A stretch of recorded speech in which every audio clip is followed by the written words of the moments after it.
Welcome to the Breaking Barriers panel sponsored by KeyBank, and thank you very much to KeyBank for sponsoring this. I think this is going to be a great panel discussion. My name is Gail Mooney, and I'm the director and producer of Like a Woman. It's a documentary about women who are breaking barriers and they are working in male-dominated professions. So I've been told many times in my life, tell a story that you know. And as a woman who started my career in the late 70s, I certainly know what it means to be one of the only women, if not the only woman in the room. And so I made this film to pay it forward and encourage and inspire other young women and girls to pursue the careers of their dreams, because anything's possible nowadays. And we lost Supreme Court Justice Ruth Bader Ginsburg this past week, who was a staunch reporter for female equality and certainly a personal superhero of my own, and had a huge positive impact on my life. So I want to introduce the rest of the panel, who are remarkable women and perfect examples of women breaking barriers. So with great pleasure, I introduce Dr. Jen Welter, who's the first woman to coach in the NFL. She was inducted into the first class of the Women's Football Hall of Fame in 2018. And I love a quote that I saw that she said, and that was, "Don't leave your greatness to chance." We have Jeanette Sorrell, who's a Grammy-winning conductor. Jeanette is recognized internationally as one of today's most compelling interpreters of Baroque and classical repertoire. And she is the founder and conductor of Apollo's Fire and is the subject of the film Playing with Fire, which will be the opening film for the Chagrin Documentary Film Festival. We have Katrina Evans.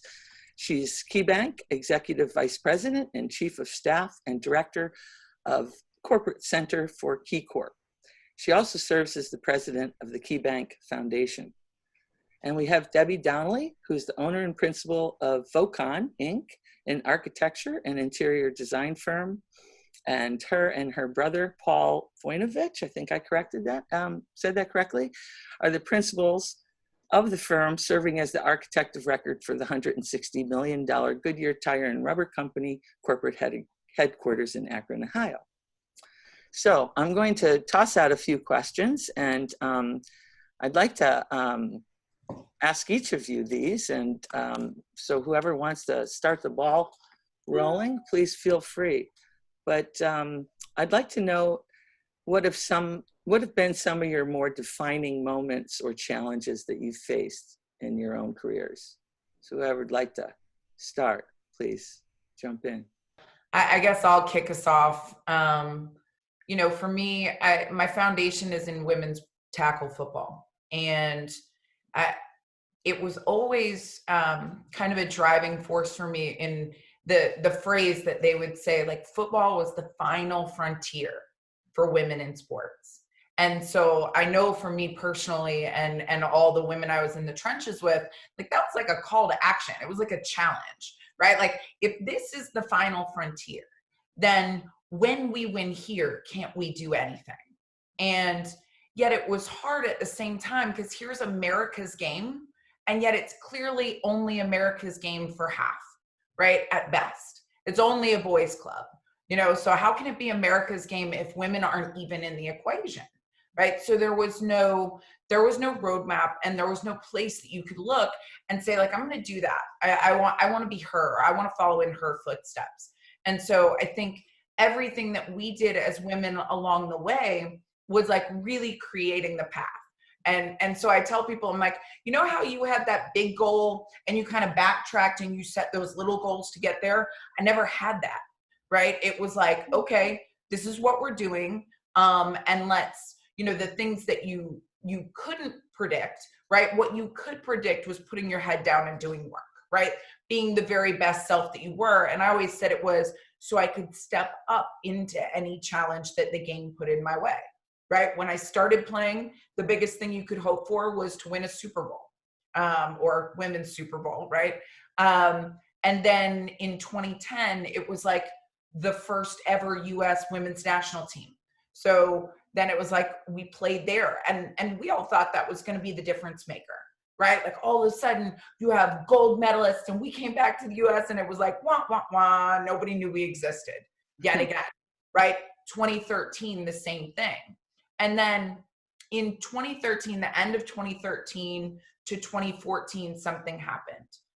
My dynasty team, the Dallas Diamonds, who I had won 4 Super Bowls with, one of the best to ever do it, folded. They could no longer afford to put a team on the field. And I got a call from a team called the Texas Revolution. And it was a men's indoor football league team. And they wanted to meet with me. And the meeting, basically, they said, you know, Jen Welter, we love you. We think it would be amazing if you would go through a day of training camp with our guys. And I was like, oh, wait, so let me get this straight. So you want me to like come in and run some drills with the guys and like maybe catch some passes and smile for the cameras and get you some good pub? And they were like, yeah. And I said, absolutely not. It's an insult to me as somebody who just won my 2nd gold medal. And if I was any one of the guys on your team, I would absolutely hate it. If you want to do anything with me and your football team, I either do everything that the guys do, step for step, hit for hit for all of training camp. And I also knew in that moment that I might have just gotten myself killed. But I wasn't going to be a publicity stunt. The game meant too much. All my sisters meant too much. And I also knew that it was going to take something drastic to change things for women in football. And so all of the things that I did after that, right, whether it was going on to coach first with the Revolution or then in the NFL, really came from being willing to, as I like to say, get into men's pro football in the most painful way possible. And that's actually play and get tackled by them every day. And for all of you women, I know that this is going to resonate. You know, I used to tell people they needed to know I was there for the right reasons. It's not like I could say, you can't hit me, I'm a girl. That was the job description. Thank you. Well, talk about a male-dominated profession. I mean, you take the cake for that one.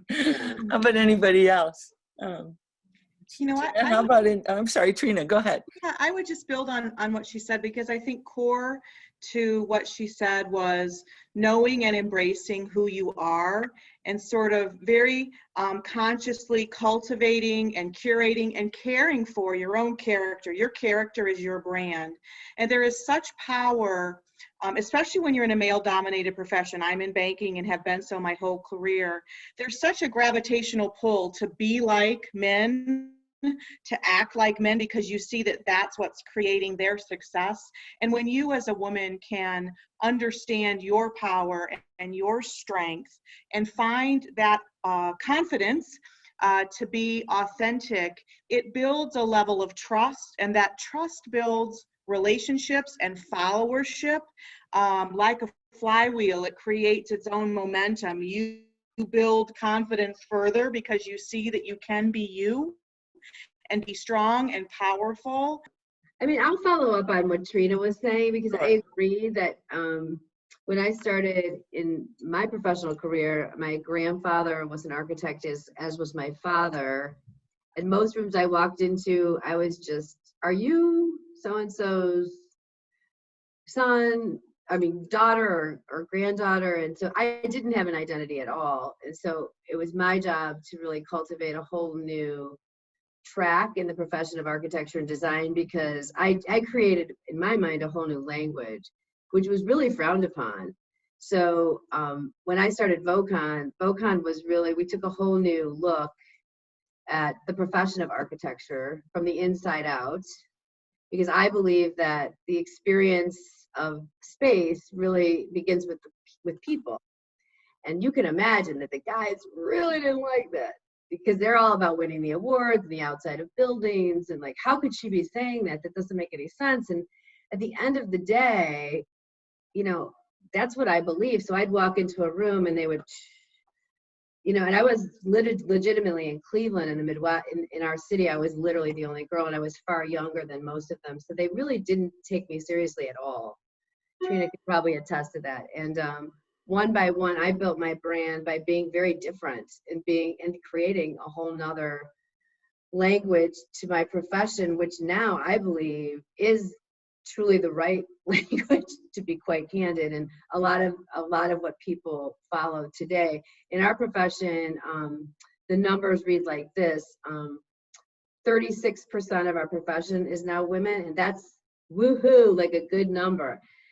You know, when I first started, I think it was under 10%. And so at the end of the day, we're making progress, but it's really slow because it's really slow. And so we just have to keep beating our drum and speaking our minds. And like Trina said, our calling card is ourselves. And be bold, be courageous, and creative in what we say, because the other part of it is the women's network. I think the defining moment for me was realizing how much women, like you talked about, Jen, the sisterhood. Like Trina has been part of my circle for a really long time, and we help each other. I mean, we really do. And I wouldn't be here without the circle of women around me. So I guess that's how I would. How about you, Jeanette? Well, it's really funny because if people see the opening of the festival, the film Playing with Fire, you'll hear me saying almost exactly what Deb just said. Particularly the part about, you know, I was the only girl in the class, I was the youngest by far, and nobody took me seriously. I mean, it's almost verbatim the same thing that Deb just said. And yeah, you know, in the film, I'm kind of remembering that, talking about it as I'm walking down the sidewalk at the Aspen Music Festival, which is a place where I had studied conducting. And the interesting thing about that whole journey is that in my conducting class at Aspen, well, there are two places where, you know, serious young conductors study. One is Aspen and the other is Tanglewood. At Tanglewood, I was the only girl in the class. At Aspen, there were some others, but they, for whatever reason, have not really developed high-profile careers now. And the hurdles that, you know, exist for women in conducting are still pretty huge. It's finally changing for the younger generation, I think. But to mention, I guess, a highlight, or you were asking, Gail, for a transformative moment. Probably what really changed everything for me was when I was 26, I was invited to interview for the position of assistant conductor with the Cleveland Orchestra, which was very out of the blue, and I had not even applied for the job. So it was quite surprising. You know, it's one of the top 5 orchestras in the country. And I wasn't really, that wasn't the kind of conducting I wanted to pursue, but I had just finished studying in Europe and had just come back, and I had no money and no job and no prospects. So I thought, okay, you know, they're inviting me to come and talk to them, so I'll talk to them. And at this interview, Maestro von Dochnany, who very much represents, you know, the older male generation in Europe, he chatted with me about politics for 20 minutes and asked me absolutely nothing about music. And then he turned to me and he said, well, my dear, there's really no point in finding a time with the orchestra for you to audition for this job, because unfortunately, the people of Cleveland would never accept a woman as a conductor. Wow. And so I went and started my own group instead, Apollo's Fire, here in Cleveland. When was that? Can I interrupt and just say, when was that? When? That was in 1992. Wow. Okay. Yeah, I mean, it was the modern era, so you know, I could have sued him for that, frankly. I guess, yeah. Yeah. Yeah, technically. Instead, I then started my own group. But 10 years later, Apollo's Fire played for the first time at Severance Hall, and I was assigned to Dochnany's dressing room. And he wasn't there, of course, but it's the conductor's dressing room, so I was assigned to it. And it was so tempting to write him a little note on the mirror in lipstick, you know, because the concert was sold out. We were sold out at Severance Hall, and I just wanted to let him know that the audience in Cleveland does accept a woman as a conductor. Awesome. Yeah. So let me ask you this. Deb, you it started to allude on this as far as in your field, strides have come. You know, it's been slow, but I'm just curious about, you know, I think, what did you say, 36% women now in architecture? 36% as of in 2019 is the statistic, but it moves very slowly. Yeah. In 2015, it was 34%, if that gives you perspective. Wow. How about anybody else as far as, Jeanette, how about in your field? I mean, there's probably few female conductors, I would imagine. I don't know what the percentage is, but it's very low. Yeah. And Jen, I can't even imagine if anyone else is pursuing what you did, but I don't know. I really don't know. You know, there are more women now, but just for context, like I made history in the NFL 5 years ago, right? So that was the very first time that, you know, a woman took on a coaching role in 2015. And so there are more women now, which is encouraging. But at that point, it wasn't even a conversation, you know, and just the last year, I became the first female head coach in Madden, which is the video game, because up until then you couldn't have a female as a playable character. And 50% of gamers are girls, which means when you don't have female protagonists, women can't be the heroes of their own story. Interesting. Trina, how about you? You're in obviously a more conventional trade and in the corporate world, banking. Tell me about how things have progressed or not in that field. Banking is a bit of a better story. 57% of bankers are women.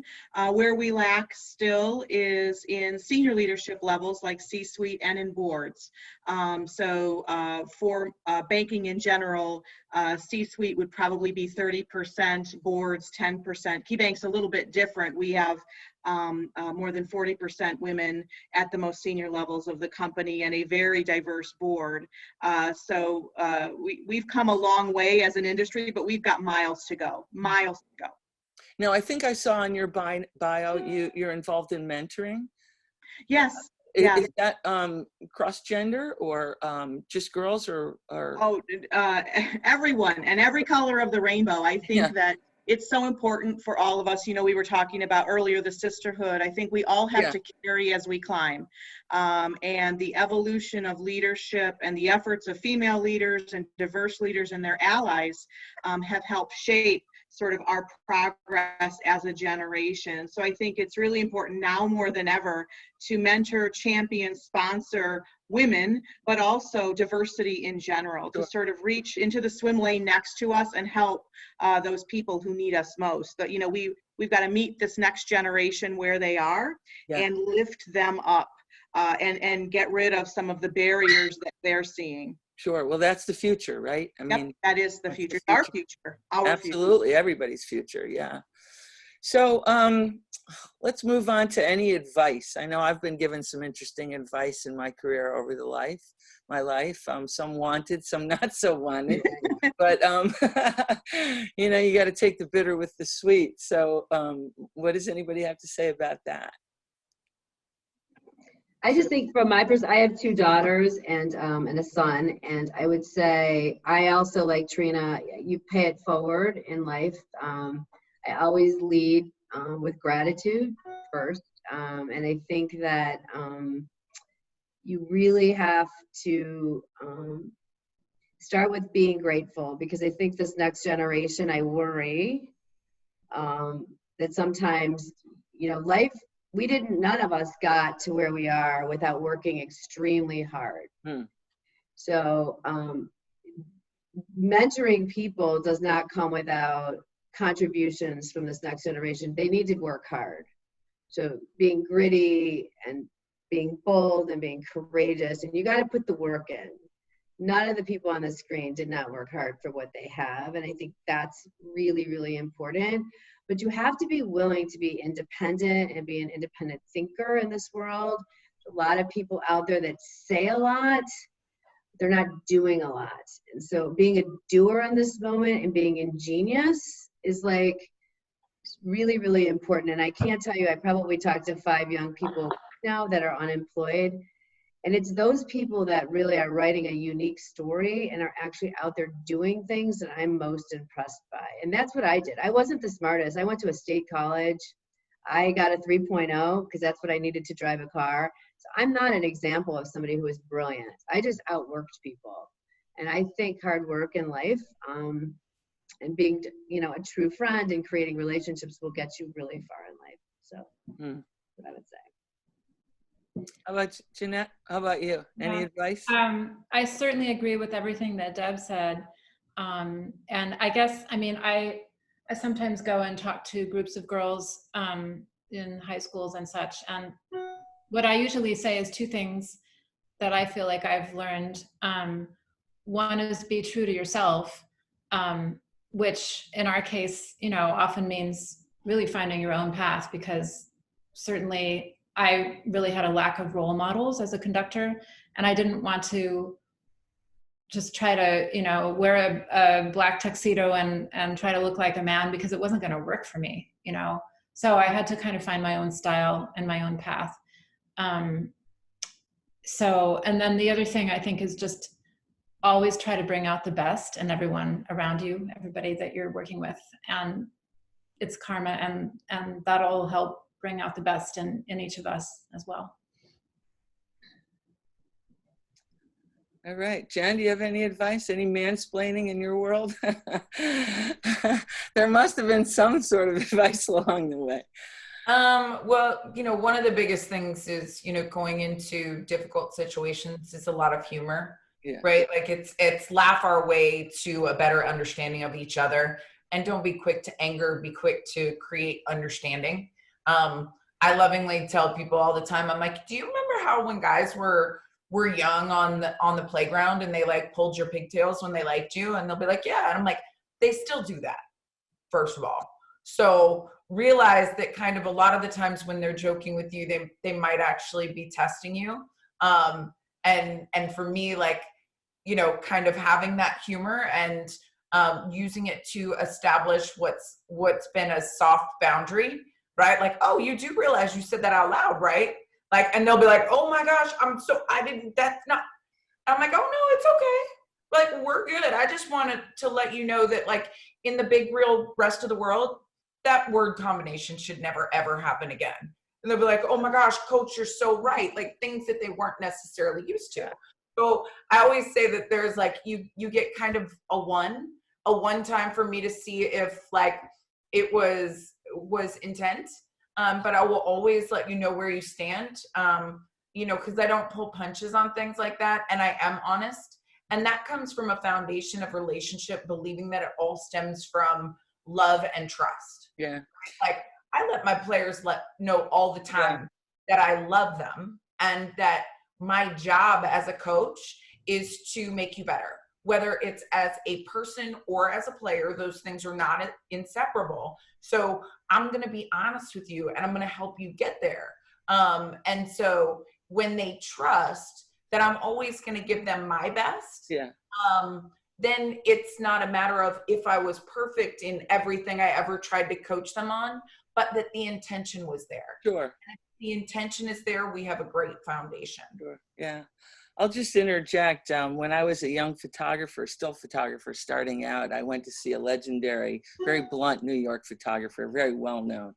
And he looked at my portfolio, and I had second guessed the market. I had wanted to shoot for the Geographic and do travel kind of stuff. But it was a very slick market in the 70s. It was very stylized studio stuff. And so I built a portfolio and I showed him it, and he literally threw it at me. And he said, "This is crap." And I said, "Okay." And he said, "How old are you?" And I said, "I'm 25. And he looked straight at me and he said, "You're 25 and you're already making compromises?" And I've never, ever stopped thinking about that almost every day, because, it really comes back to what you were saying, Deb, about hard work. You gotta, you might not want to accept the consequences, but do you want to do the work? Do the work. Do the work.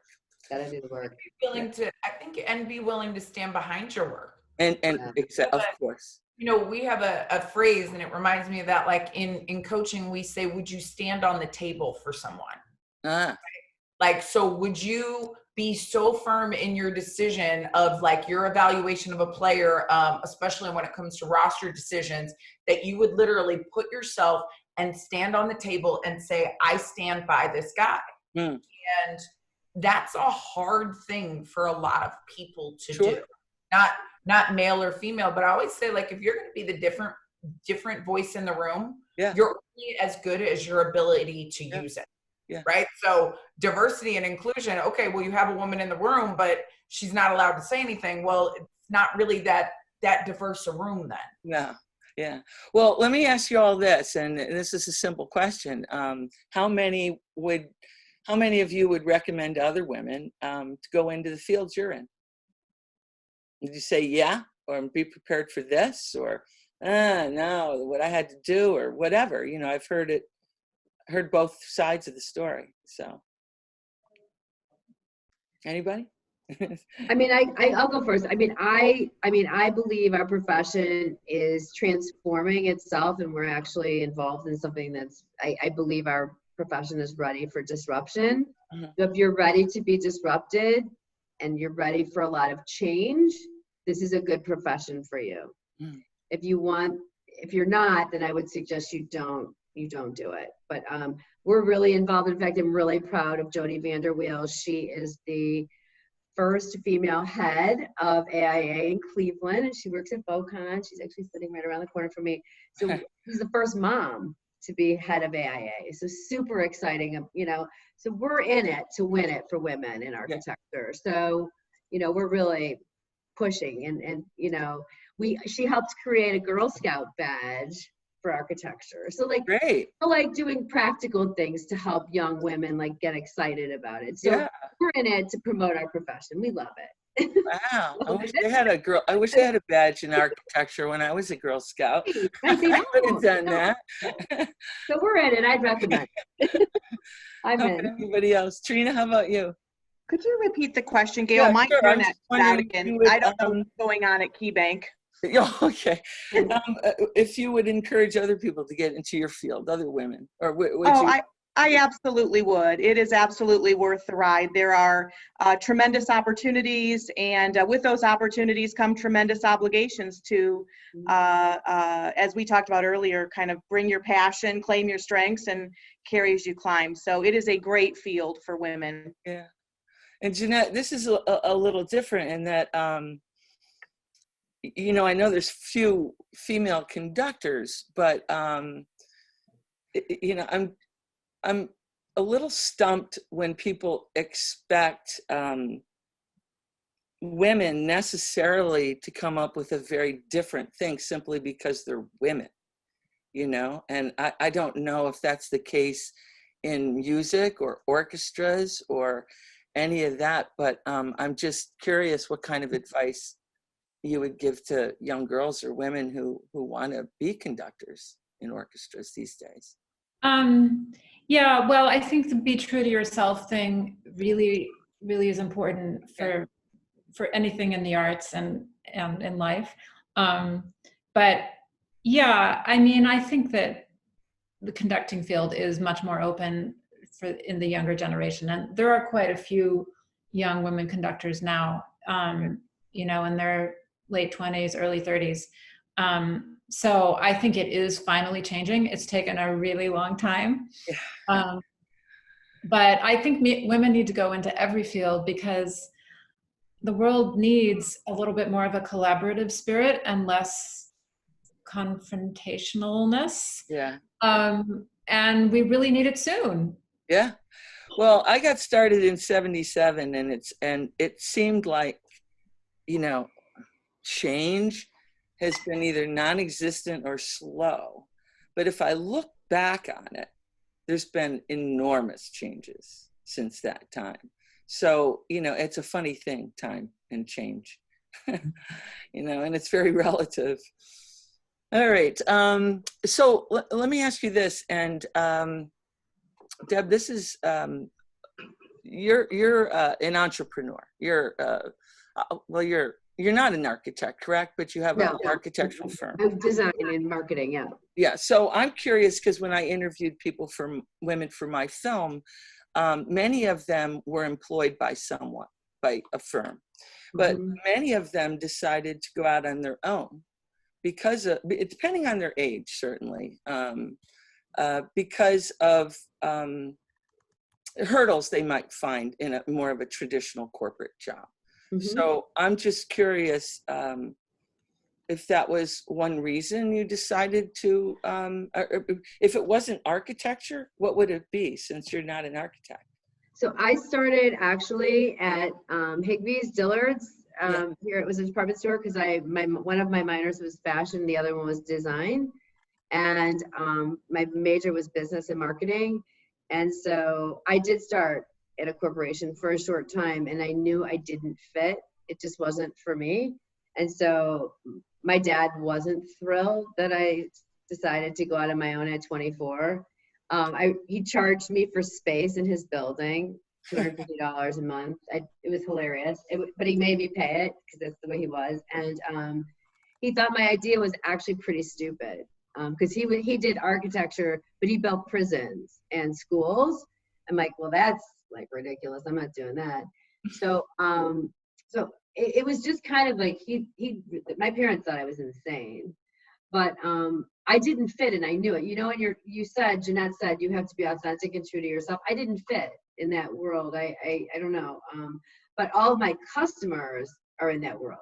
Like, so I deal with large corporations like KeyBank's a huge client, PwC, Morgan Stanley, UBS. Like, those are my clients. Those are my.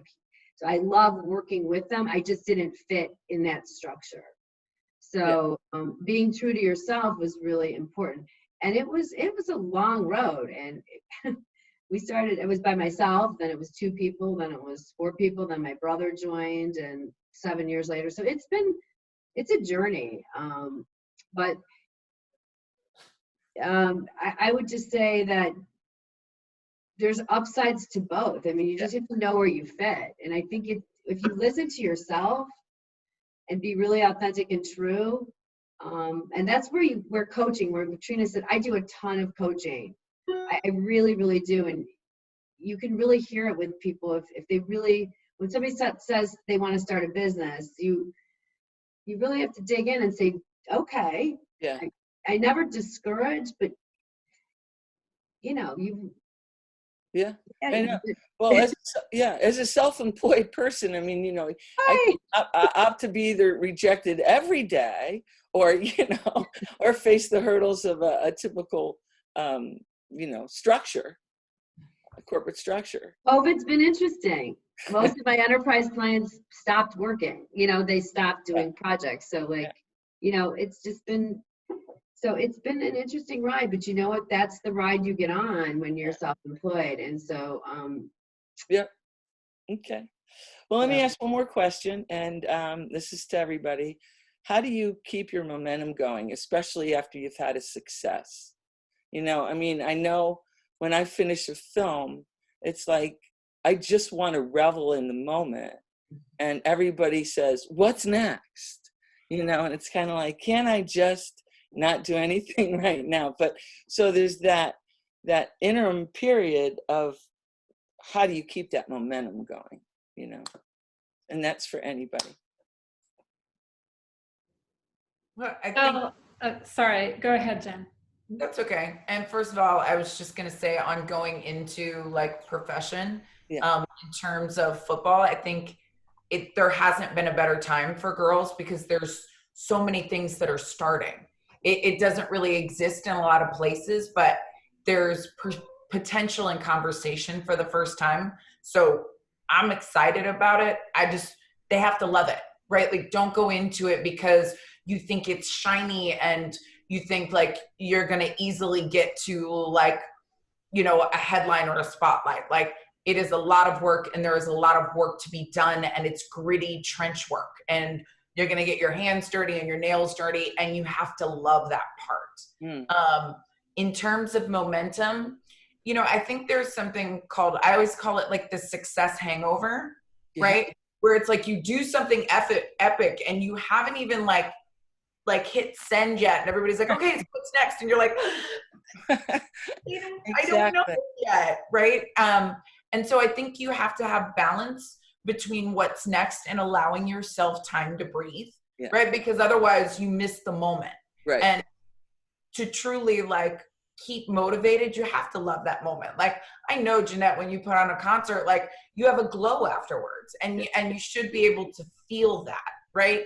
And yet at the same time, I think it's part of being, coaching, we don't really get a glow. Like if I'm in season, we've already started breaking down our next opponent before that game is played, which is the bizarre part, right? You're already breaking down the next opponent. But for me, in terms of my life, I've always had to be a catalyst. And so it was sowing seeds consistently because, they all have a different season. And, something that I started, like I'll use like the Smile with Lay's campaign, right? So my face is smiling on bags across the country right now. Well, that came out in September, but we were setting it up in January, February. Right. So it's constantly, being true to yourself and establishing those relationships and, planting those seeds so that they all have their time.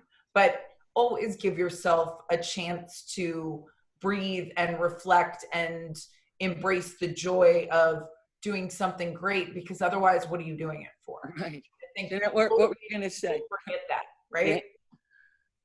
Jeanette, what were you going to say? Well, I applaud everything that Jen just said. And yeah, I think it's really hard to force ourselves to plant those seeds that are going to bear fruit, a year, 2 years from now.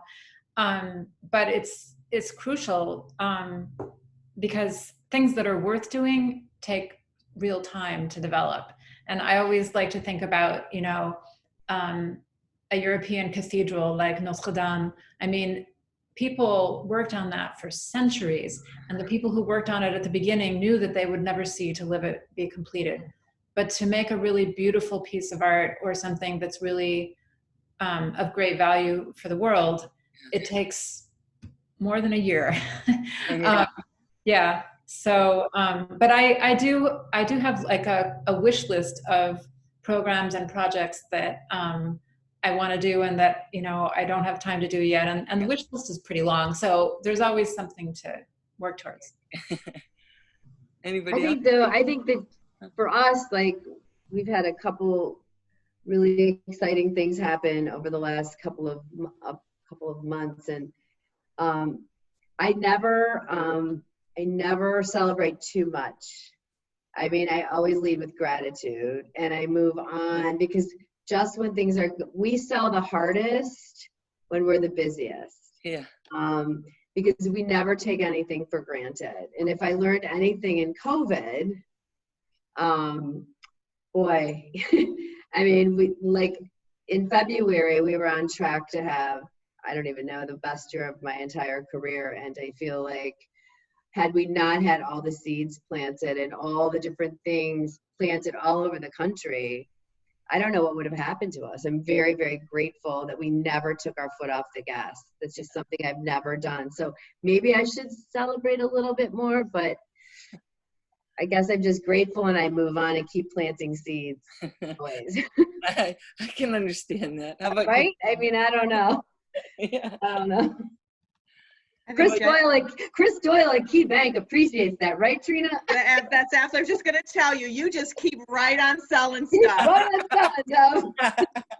I think that, the question you asked, Gil, is so important because this pressure, Jen talked about it, to be a catalyst, right? To carry as we climb and to meet opportunity with obligation. It creates this pressure to do the next thing. And I think it's a conscious choice to find balance, to center yourself, take a moment, take a pause, enjoy a success, and then put yourself back on the hamster wheel to make the next one and pull everyone with you. And that's a real conscious choice, you know, so that you're not sleepwalking through an intersection, you're not missing a success that you had or the joy that comes from it, but you also are carrying sort of that mantle of leadership and continuing to move forward. So I think it's a really healthy balance that you have to have. Thank you. Anybody have any last words for the audience? Gail, I'm Very looking excited to forward see. to seeing your film. Yeah, same. I'm looking forward to Congratulations. seeing yours, actually. Awesome. Thanks for having us. Yeah. Thank you so Meet much. everybody. Congratulations, Jen and Jeanette. Nice to meet you guys. Likewise. So Thanks. fun. You guys were great. Thank you very much.